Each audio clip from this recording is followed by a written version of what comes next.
Milton Erickson. A natureza da hipnose e da sugestão. Prefácio. Milton Erickson foi um dos hipnólogos mais proeminentes e influentes do século XX. A vida e obra de Erickson tem deixado uma marca indelével na compreensão da mente humana e na aplicação da hipnose como ferramenta terapêutica. Erickson nasceu em 5 de dezembro de 1901 e ao longo de sua vida, desenvolveu uma abordagem única e revolucionária para a hipnose.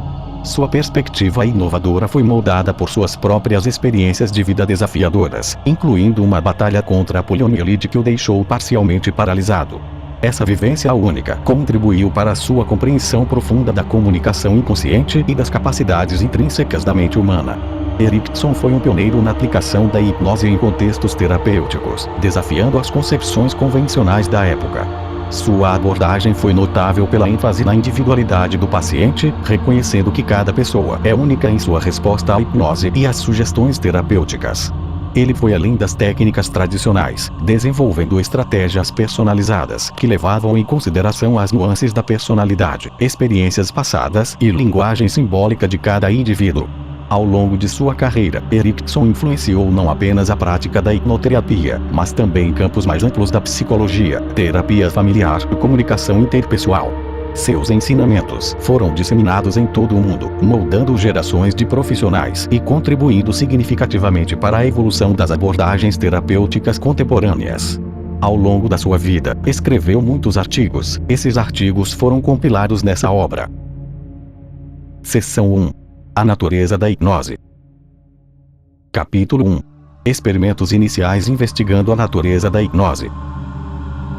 Reimpresso do periódico The American Journal of Clinical Hypnosis, de outubro de 1964, volume 7, das páginas 152 a 162. Durante o seminário formal sobre hipnose de 1923 a 1924 na Universidade de Wisconsin, sob a supervisão de Clark Hull, o autor, então um estudante de graduação, apresentou para discussão pelos estudantes de pós-graduação do Departamento de Psicologia seus próprios numerosos e variados achados investigativos experimentais dos 6 meses anteriores de trabalho intensivo, bem como seus estudos atuais. Houve muito debate, argumento e discussão sobre a natureza da hipnose, o estado psicológico que ela constituía, os papéis respectivos do operador e do sujeito, os valores e significados dos processos empregados na indução, a natureza das respostas dos sujeitos ao desenvolver em transe, a possibilidade de transcendência das capacidades normais, a natureza da regressão, a evocação de padrões de resposta previamente aprendidos, quer remotos ou recentes, os processos envolvidos em fenômenos hipnóticos individuais e na manutenção do estado de transe e, acima de tudo, a identificação da figura primária no desenvolvimento do estado de transe, seja o operador ou o sujeito. Os seminários semanais estavam programados para 2 horas cada, mas geralmente duravam muito mais, e frequentemente reuniões extras eram conduzidas informalmente à noite, nos fins de semana e feriados, com a maioria do grupo presente. Não foi possível chegar a um consenso sobre os problemas, pois as opiniões e interpretações individuais variavam amplamente, o que levou o autor a empreender um projeto investigativo especial em outubro de 1923.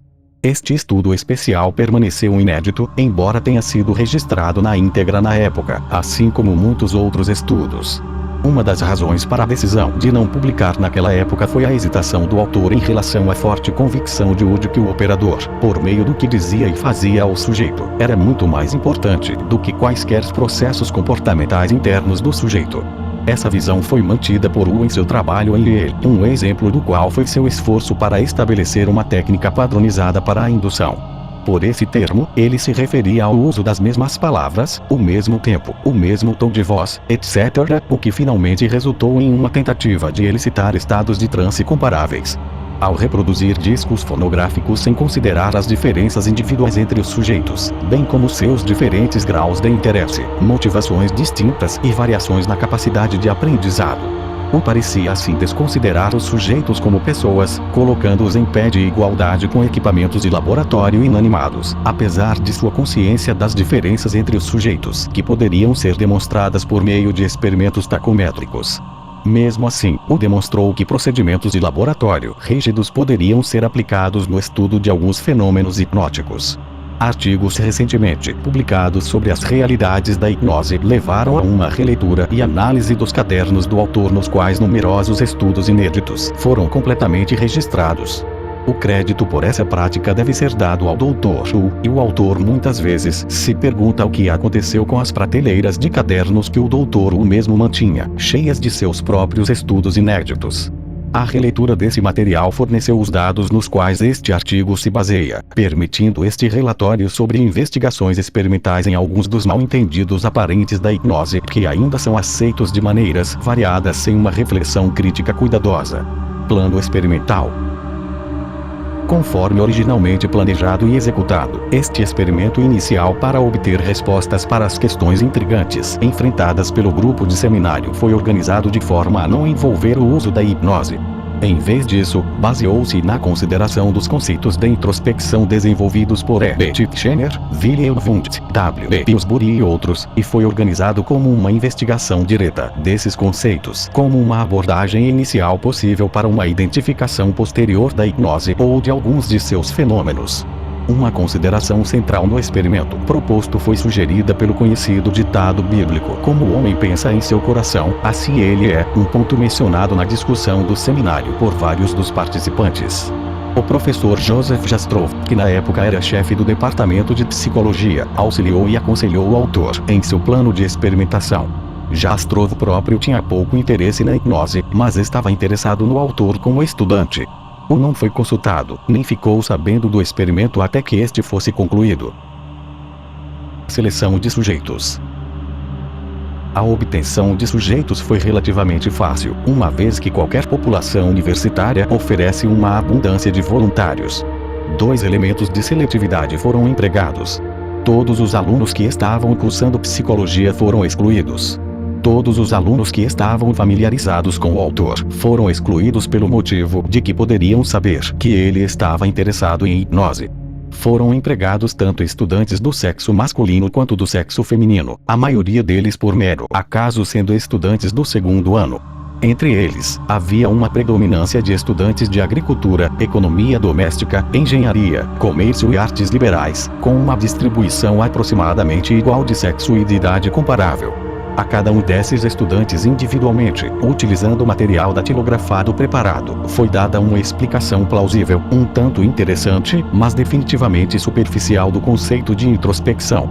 Um convite qual, cuidadosamente redigido, foi estendido a cada um deles para participar de um experimento. Isso abrangia a ideia de que o experimentador propunha-se a fazer pesquisas consistindo em descobrir os processos do pensamento ao pensar em qualquer tarefa especificada do início ao fim. Como exemplo ilustrativo, foi destacado que as pessoas conhecem o alfabeto e podem recitá-lo fluentemente. No entanto, a maioria dessas mesmas pessoas não consegue recitar o alfabeto corretamente de trás para frente, de Z para A, exceto por um processo lento de ida e volta de pensamento. Para aqueles que prontamente demonstraram que podiam recitar o alfabeto de trás para frente facilmente, um segundo exemplo foi oferecido, ou seja, a extrema dificuldade que seria encontrada ao recitar de trás para frente a inteira canção de Ninar chamada Mary tinha um pequeno cordeiro.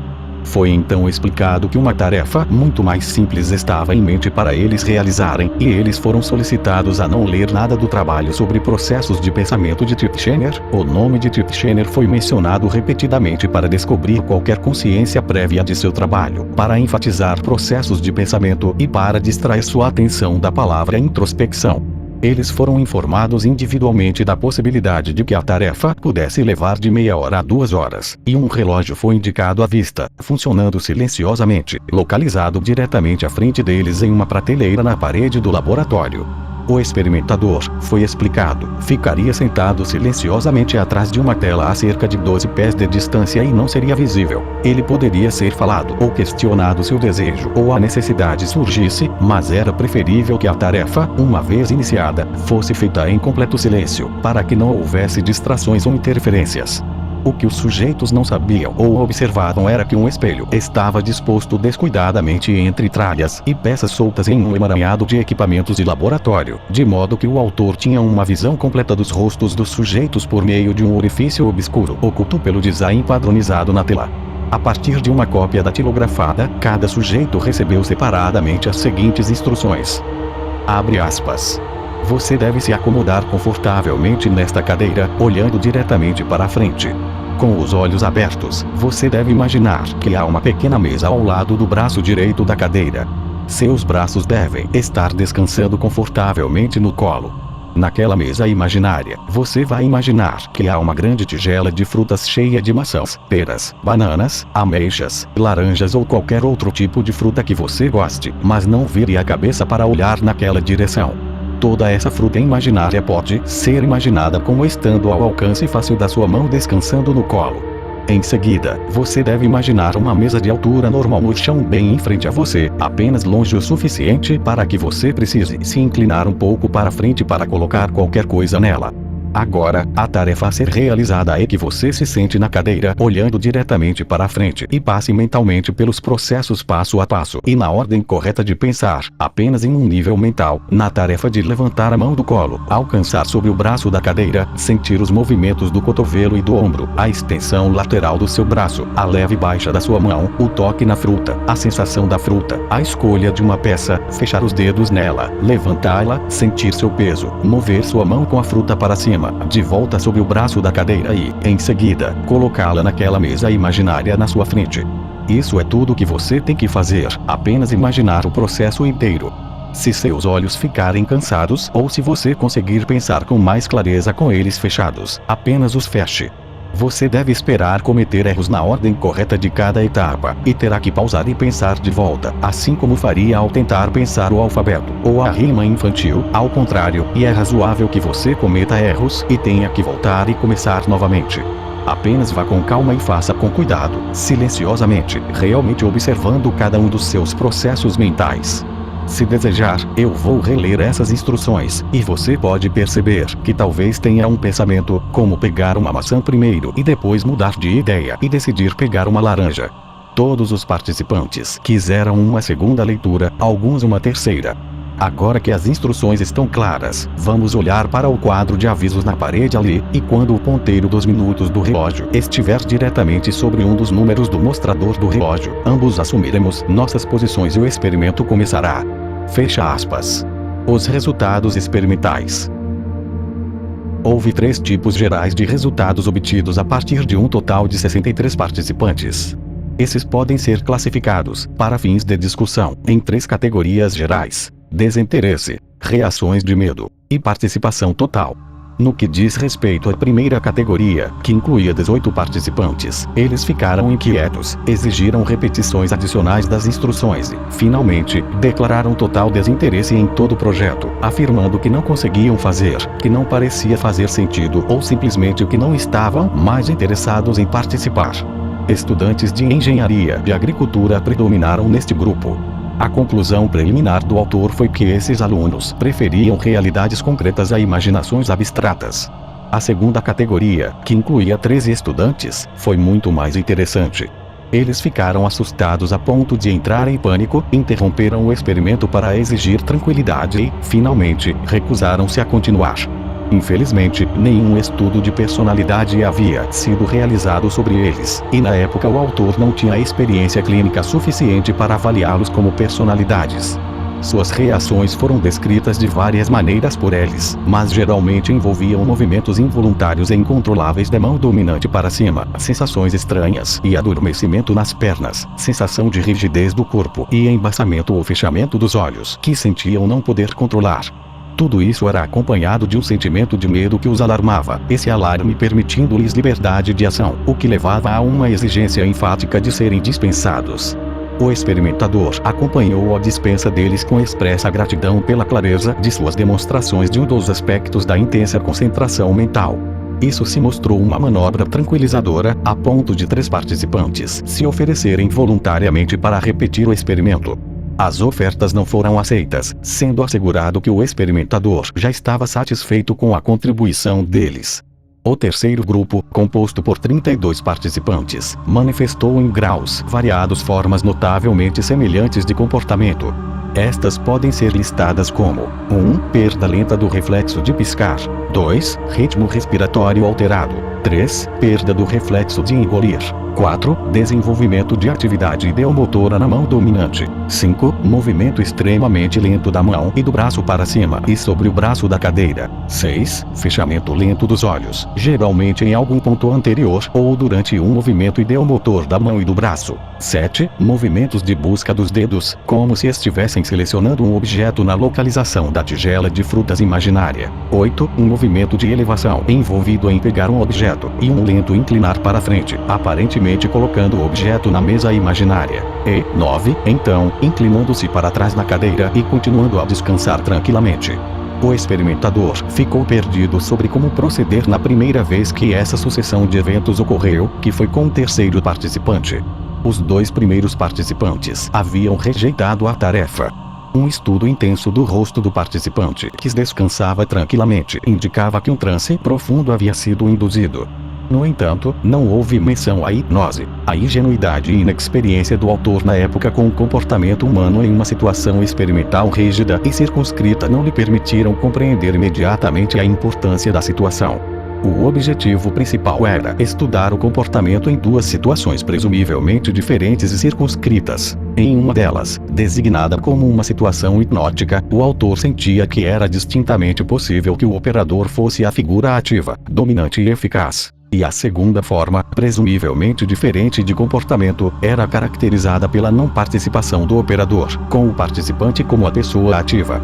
O sujeito esperou passivamente, enquanto o experimentador considerava que havia uma base para uma verdadeira empatia hipnótica, porque a atividade original envolvia a participação na entrega e recebimento de instruções, olhando para o quadro de avisos, enquanto aguardava o ponteiro dos minutos do relógio atingir o numeral e a tomada separada, mas conjunta de posições respectivas. Agindo com base nessa suposição provisória e ainda permanecendo atrás da tela, ele comentou: abre aspas. Acho que você certamente trabalhou nessa concentração tempo suficiente agora, então está tudo bem se você sair, porque eu tenho que ficar e escrever isso. Fecha aspas. Lentamente, o sujeito despertou da maneira característica do padrão de comportamento de despertar hipnótico, comentou, ao olhar para o relógio, que o tempo parecia ter passado notavelmente rápido, e então partiu. Os 2 sujeitos anteriores que haviam falhado eram estudantes de engenharia. Este era um estudante de inglês. Raciocinou-se novamente que os engenheiros estavam mais interessados em realidades concretas e que o estudante de literatura estava interessado em abstrações de pensamento. Apesar dessa ocorrência experimental significativa inicial com o terceiro sujeito, portanto, da expectativa de possibilidades semelhantes na mente do experimentador daí em diante, um total de 31 sujeitos falhou em ordem aleatória, 3 deles estando entre os 5 finais, e o último sujeito foi um fracasso de maneira semelhante aos 2 primeiros sujeitos. Os 32 sujeitos que manifestaram comportamento semelhante ao hipnótico mostraram vários graus do que poderia ser considerado estados de transe, e alguns fizeram comentários espontâneos em voz alta sobre seu comportamento. Assim, um sujeito fez a observação precisa. Abre aspas. Não apenas falo com as mãos, eu penso com elas. Fecha aspas. Outro, um estudante de música, comentou de maneira semelhante. Abre aspas. Toda vez que uma melodia antiga passa pela minha cabeça, eu simplesmente não consigo deixar de batucar o ritmo com meu pé, e agora, com pensamentos passando pela minha cabeça, estou movendo o meu braço. Fecha aspas.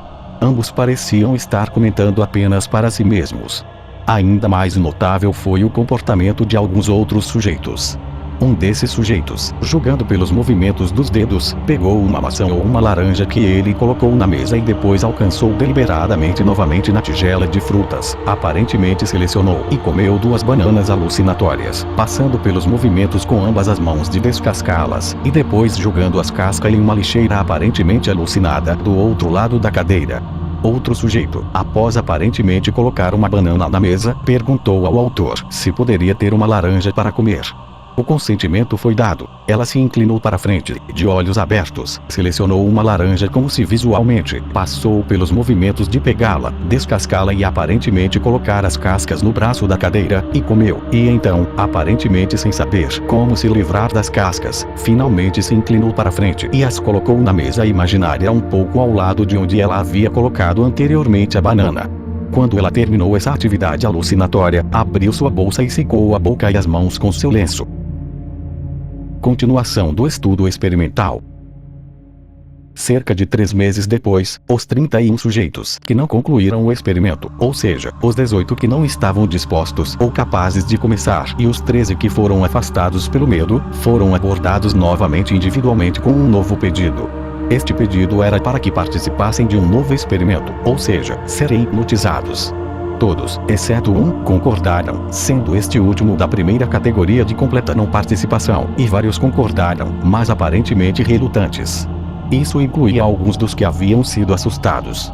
Em uma sala diferente, mas comparável à primeira, os sujeitos foram encontrados individualmente e foi explicado que deveriam se sentar confortavelmente com as mãos no colo em uma cadeira diante de uma mesa de escrever na qual havia um bloco de papel e um lápis. Eles deveriam olhar continuamente para o lápis até que a mão o pegasse e começasse a escrever involuntariamente. Eles deveriam concentrar-se secundariamente na elevação da mão e principalmente em ver o lápis começar a escrever, e não fazer mais nada. Novamente, o experimentador se retirou para observar através do buraco na tela previamente preparada a visão de espelho frontal completa do sujeito proporcionada por vários espelhos espaçados para fornecer visões completas de ângulos diferentes. Esses espelhos foram todos colocados de maneira obscura e discreta em pilhas de aparelhos de laboratório. Dos 30 sujeitos, 10 desistiram. Estes eram novamente todos estudantes de agricultura e engenharia, e nenhum era do grupo assustado. Os 20 restantes, todos desenvolveram estados de transe de profundidades variadas. Dos 18 que originalmente haviam saído durante o primeiro experimento sem mais do que uma semelhança de cooperação, 7 permaneceram. Destes, 3 desenvolveram um transe sonambúlico, 3 um transe médio e um transe leve. Os critérios empregados na época para classificar esses sujeitos como sonambúlicos eram simplesmente a presença de olhos abertos, escrita automática e uma amnésia total subsequente. Os critérios para um transe médio eram uma amnésia parcial ou seletiva, mas não total. Assim, poderia haver uma memória da leitura do que havia sido escrito, mas era considerado que a mão, não o sujeito, pegava o lápis e escrevia. Transe leve foi classificado quando ocorria a atividade ideomotora adequada, mas quando havia plena recordação dos eventos e uma descrição expressa. Eu podia sentir e ver isso acontecendo comigo, mas não conseguia evitar. Não parecia ser eu fazendo os movimentos. Todos os sujeitos previamente assustados, em número de 13, desenvolveram estados de transe, dos quais 4 eram sonambúlicos, 7 médios e 2 leves. Foi significativo o fato de que os 7 sujeitos em transe médio e os 2 em transe leve voluntariamente forneceram a informação de que entrar em hipnose era exatamente como introspecção e concentração. Eles descreveram em detalhes as sensações terríveis que haviam sentido originalmente e a reexperiência dos mesmos sentimentos novamente, mas com o conhecimento tranquilizador de que lhes foi dito que seriam hipnotizados, uma ideia que evidentemente os tranquilizou e efetivamente eliminou seus medos. Eles esperavam sentir algo diferente quando hipnotizados, e essa compreensão foi tranquilizadora. Serviu para permitir que aceitassem a experiência, não para efetuá-la. Os sujeitos sonambúlicos foram posteriormente questionados diretamente no estado de transe sobre seus sentimentos ao desenvolverem estado hipnótico. Todos relataram ter os mesmos sentimentos subjetivos que haviam experimentado no experimento de introspecção e concentração e forneceram voluntariamente a informação que agora sabiam que naquele momento haviam desenvolvido um estado de transe, mas não perceberam isso na época. Os 4 sujeitos sonambúlicos, que também anteriormente reagiram com alarme, explicaram que a inesperança de sentimentos estranhos os assustou. Sabendo agora que a hipnose estava sendo empregada, eles tinham à disposição uma compreensão de suas experiências subjetivas, e, portanto, não houve alarme. O experimento original de introspecção foi novamente repetido com todos os sujeitos anteriormente bem-sucedidos, com o resultado de que todos, exceto 7, desenvolveram estados de transe sonambúlico, e esses 7 desenvolveram todos estados de transe médio. Os sujeitos que anteriormente manifestavam estados de transe leve agora desenvolveram estados de transe médio ou sonambúlico. O experimento com lápis e papel foi então repetido com os sujeitos que foram bem-sucedidos nos experimentos de introspecção, desta vez como um experimento em hipnose. Estados de transe hipnótico foram induzidos em todos os sujeitos muito rapidamente, e praticamente todos estavam sonambúlicos. Todos esses sujeitos foram utilizados pelos estudantes de Clarkwood e também pelo autor durante a continuação do seminário no segundo semestre, especialmente na condução de diversos estudos para publicação no livro de Wu e em outros lugares, replicando os relatos do autor durante o primeiro semestre, e na demonstração da elicitação de outros fenômenos hipnóticos. Experimentação adicional.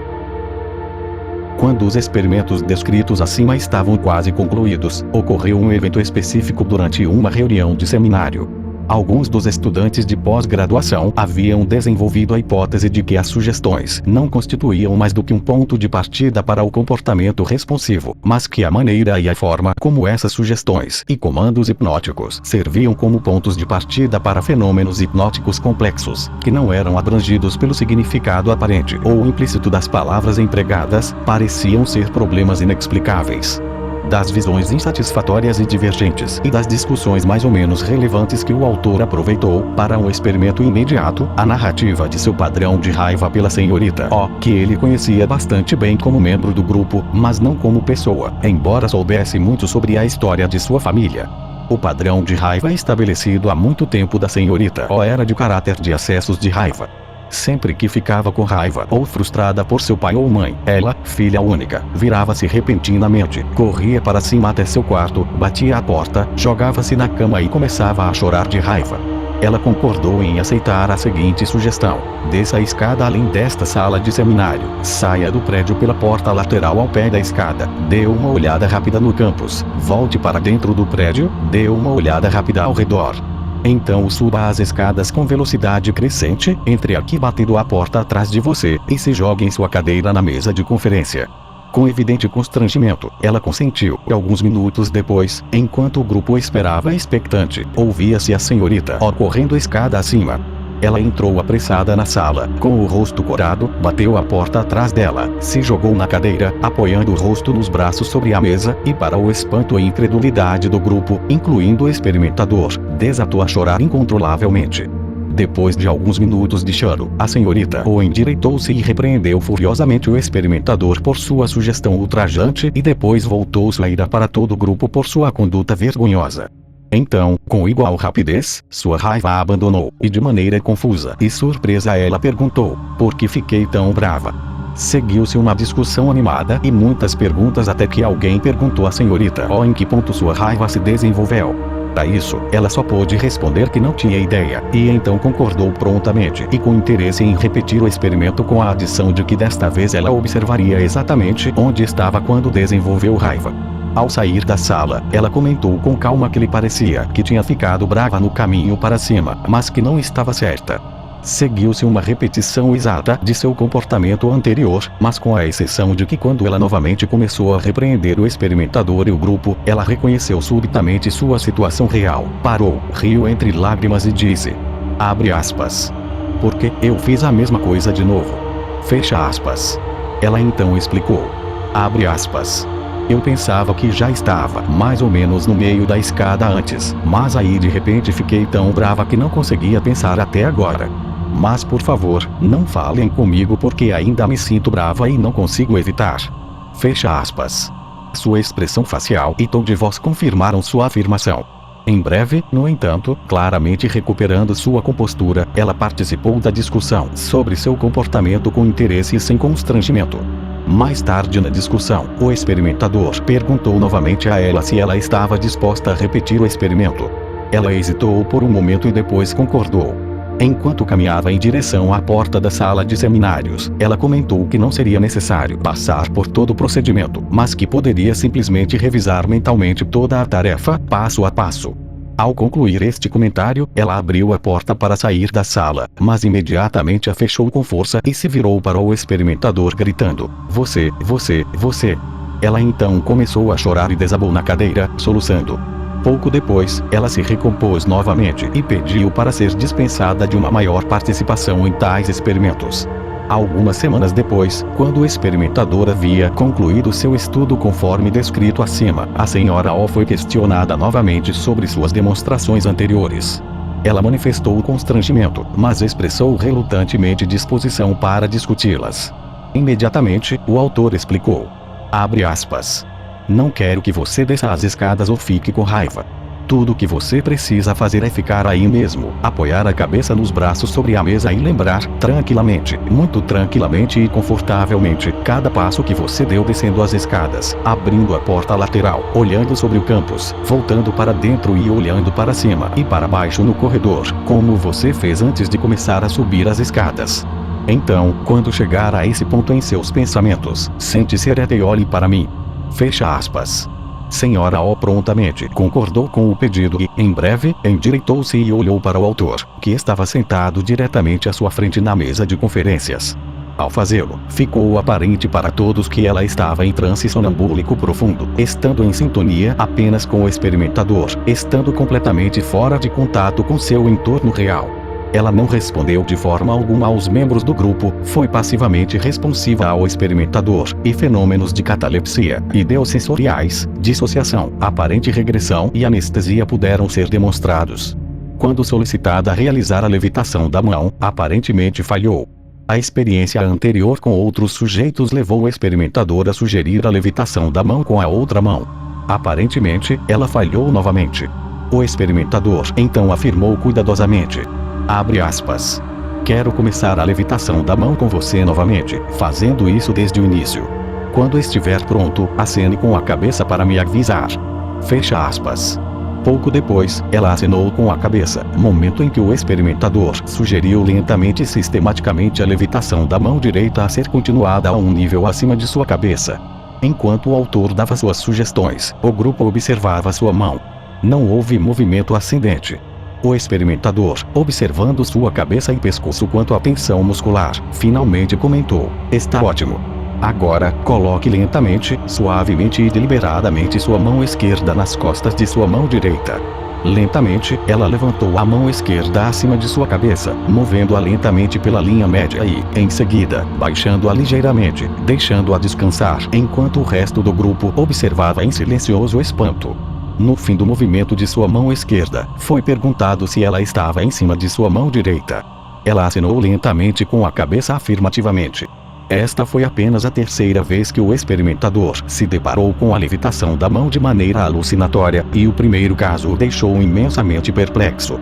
Comportamentos hipnóticos alucinatórios comparáveis de outras formas têm sido ocasionalmente encontrados nos sujeitos do autor e de outros desde então. Infelizmente, a falta de observação crítica ou a inexperiência às vezes levam à inferência de que os sujeitos estão sem resposta, em vez de perceber que eles são muito responsivos de maneira mais complexa do que o pretendido, e que o comportamento hipnótico solicitado está sendo experimentado subjetivamente em um nível alucinatório. Neste caso, ao demonstrar fenômenos hipnóticos com a senhora O, a levitação da mão foi deixada como a última demonstração por um motivo específico. A senhora O, na experiência anterior relacionada à sua reação de raiva, foi solicitada a subir a escadaria. Portanto, o experimentador estava sendo muito cauteloso sobre um novo uso da palavra para cima ou uma palavra de significado semelhante, devido à possível associação com o uso anterior da palavra. Ele esperava apenas a probabilidade de desenvolvimento de raiva, mas com o fracasso do início da levitação, ele havia verificado visualmente os músculos do pescoço dela em busca de evidências de tensão, observada nos dois sujeitos anteriores que tinham alucinações de levitação da mão. Indicando silêncio ao grupo, ele pediu a Mizu para descansar as mãos confortavelmente no colo e indicar se estava disposta a responder a algumas perguntas gerais sobre o momento em que manifestou raiva pelo experimentador. Ela acenou afirmativamente com a cabeça. Ela foi então questionada. Abre aspas. Você está agora como estava naquela época, ou talvez eu deva dizer, seu estado mental atual e seu estado mental naquela época são os mesmos ou idênticos. Fecha aspas. Seu rosto desenvolveu uma expressão pensativa, e então ela acenou lentamente com a cabeça afirmativamente. Foi perguntado a ela. Abre aspas. Está tudo bem se eu pedir agora para você sentir aqueles sentimentos que você desenvolveu naquela época? Fecha aspas. Sua resposta foi: abre aspas. Por favor, não. Fecha aspas. Fui indagado por que não e a resposta foi: abre aspas. Eu não quero ficar com raiva. Fecha aspas. Perguntou-se se ela queria fazer mais alguma coisa. Após alguns momentos, ela respondeu que não. Em consequência, foi pedido que colocasse os braços sobre a mesa de conferências, apoiasse a cabeça neles e depois endireitasse, como ela estava quando foi pedido da primeira vez. Ela fez isso, despertando completamente como uma amnésia aparente para toda a experiência de transe. Um dos membros do grupo perguntou se ela poderia ser hipnotizada, ao que ela respondeu que nunca tinha sido, mas pensava que gostaria de ser, e expressou imediatamente disposição para atuar como sujeita. O autor pediu a ela que colocasse as mãos com as palmas para baixo nas coxas e observasse sua mão direita. Sugestões essencialmente semelhantes de levitação da mão foram dadas como antes, mas desta vez, devido à instrução de observar sua mão direita, que na verdade permanecia imóvel em seu colo, sua alucinação visual da lenta elevação contínua de sua mão direita ficou aparente, até que a direção do olhar indicou que a mão estava acima do nível de sua cabeça. Vários membros do grupo tentaram questioná-la, mas ela se mostrou em sintonia apenas com o experimentador. Ela foi questionada por ele se já havia estado em transe antes, com o significado pretendido sendo apenas durante aquele dia. Sua resposta foi um simples sim. Perguntou-se quantas vezes. Em vez da resposta esperada de uma vez, ela respondeu que haviam sido 4 vezes. Perguntou-se quando. Ao que ela respondeu. Abre aspas. Hoje é aquele outro dia. Fecha aspas. Perguntou-se qual outro dia. Ao que ela responde. Abre aspas. Quando eu fiquei com raiva. Fecha aspas. Ela foi despertada, e uma amnésia aparentemente total foi demonstrada pelo expediente de perguntar novamente se ela já tinha sido hipnotizada, o que provocou a resposta negativa anterior e a oferta voluntária de se voluntariar. Em vez de aceitar abertamente a oferta dela, um membro do grupo perguntou se ela achava que poderia fazer a levitação da mão. Ela respondeu. Abre aspas. Eu não sei, mas gostaria de tentar. Fecha aspas. Imediatamente se posicionando e duplicando sem mais comentários ou sugestões seu comportamento ideomotor alucinatório anterior e o desenvolvimento do transe. O membro do grupo que fez a pergunta provou ser a única pessoa em sintonia com ela. Foi pedido a ela que despertasse do estado de transe. Novamente, ela manifestou amnésia. As próximas horas do seminário foram dedicadas a discutir seu comportamento, acrescentando-se uma discussão sobre a experimentação privada do autor. Toda a sequência de eventos foi perturbadora e claramente desagradável para o Dr. Hu, pois ele sentia que a importância das sugestões e da suscetibilidade e o papel do operador na indução do transe estavam sendo ignorados e contornados, resultando na interrupção dessa abordagem para o estudo da hipnose nos seminários da Universidade de Wisconsin. Considerações adicionais. Desde então, especialmente depois que o autor obteve seu doutorado e finalmente foi oficialmente autorizado a retomar o trabalho experimental no Worcester State Hospital em Worcester, Massachusetts, esses aprendizados foram amplamente utilizados no desenvolvimento das diversas técnicas de indução hipnótica indireta e permissiva do autor. Além disso, e contrastando seus valores respectivos, o autor realizou muitas experimentações com técnicas diretas e autoritárias, bem como com técnicas verbais tradicionais, ritualísticas e repetitivas. Em geral, suas descobertas, baseadas na experiência com milhares de sujeitos, indicam que quanto mais simples, permissiva e discreta for a técnica, mais eficaz ela tem se mostrado, tanto experimental quanto terapeuticamente, na obtenção de resultados significativos. Além disso, sua experiência tem mostrado que quanto menos o operador faz e mais ele permite de maneira confiante e expectante que os sujeitos façam, mais fácil e efetivamente o estado hipnótico e os fenômenos hipnóticos serão evocados, de acordo com as capacidades próprias dos sujeitos e sem serem influenciados por esforços para agradar o operador. No entanto, é preciso lembrar que os sujeitos diferem como personalidades, e as técnicas hipnóticas devem ser adaptadas para atender às necessidades individuais e às demandas de situações específicas. Portanto, os usuários da hipnose devem estar totalmente cientes de todos os tipos de técnicas hipnóticas e compreender plenamente os sujeitos como personalidades. Eles devem ter sempre em mente que o papel do operador não é mais do que o de uma fonte de orientação inteligente, enquanto os sujeitos hipnóticos prosseguem com o trabalho que demonstra os fenômenos hipnóticos, na medida permitida pelas próprias capacidades dos sujeitos de se comportarem de várias maneiras. Assim, a pessoa daltônica não pode receber receptores visuais para estímulos de cor, mas a pessoa com visão normal de cores pode ser capaz de bloquear a utilização de receptores visuais de um tipo específico, da mesma forma que acontece na experiência comum da vida cotidiana, quando um livro com um título claramente visível não pode ser encontrado na estante porque é azul e a busca foi feita com a crença equivocada de que é vermelho, utilizando assim um quadro de referência diferente, assim, frustrando o esforço de encontrar o livro. Deve-se também ter em mente que os estados de espírito, atitudes e entendimentos muitas vezes mudam nos sujeitos, mesmo durante a indução do transe, e que deve haver uma fluidez de mudança na técnica pelo operador, de um tipo de abordagem para outro conforme indicado. Infelizmente, muitas experimentações são realizadas apenas em termos rígidos do entendimento e das habilidades limitadas do operador. Talvez isso seja melhor exemplificado por experimentos típicos que demonstram ingenuamente tal comportamento antissocial na hipnose, persuadindo um sujeito a abrir um novo batom ou a apropriar-se de uma nota de dólar em um ambiente laboratorial restrito, ignorando o fato posteriormente demonstrado de que o ambiente laboratorial e a situação experimental sozinhos, sem o uso de hipnose, podem ser tão exigentes a ponto de provocar comportamentos contrários aos desejos históricos, treinamentos, julgamentos e até mesmo ao senso moral dos sujeitos, segundo o estudo de Milgram de 1963.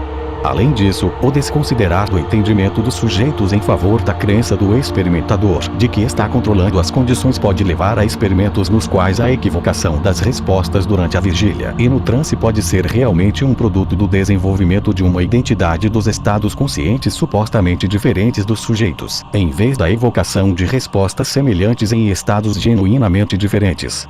Este trabalho experimental foi realizado muito antes de qualquer estudo sobre a chamada simulação de hipnose, na qual os sujeitos são solicitados pelo experimentador a simular comportamento hipnótico.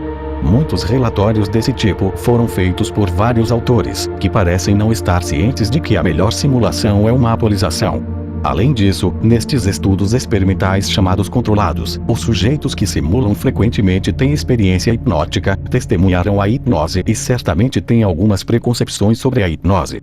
Portanto, a experimentação com tais sujeitos levanta dúvidas sobre a sofisticação ou integridade científica do experimentador.